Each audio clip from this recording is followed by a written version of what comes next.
Hi, welcome to today's update. Now it's now the 2nd of June, so leading into the 30th of June, we wanted to give you a bit of an update on what's going on in world markets, what it might look like as the financial year closes off.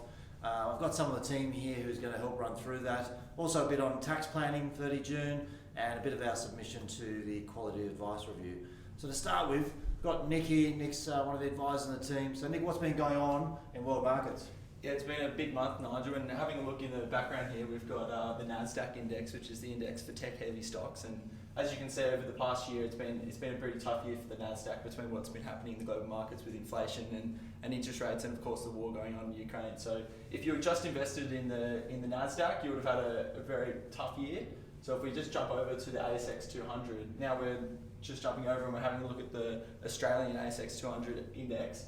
And there has been a bit of volatility over the year as well. Sorry, over the year. But overall, in comparison to the international NASDAQ index, not as bad performances.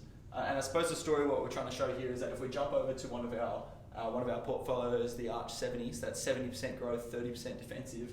And what this goes to show is the benefits of diversification and having that right asset allocation. So in this exact portfolio, the Arch 70, just over the year, much less volatility, and you actually would have ended up just slightly up for the year's end.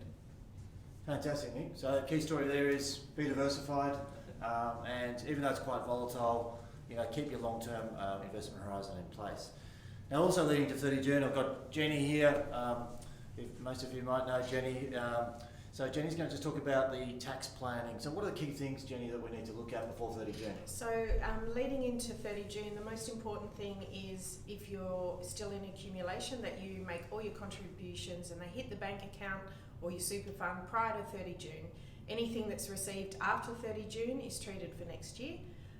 If you're a pensioner or you're drawing a pension, it's really important that you meet that minimum. So we have contacted everyone about that, but if you aren't sure or you have any questions, don't hesitate to contact us.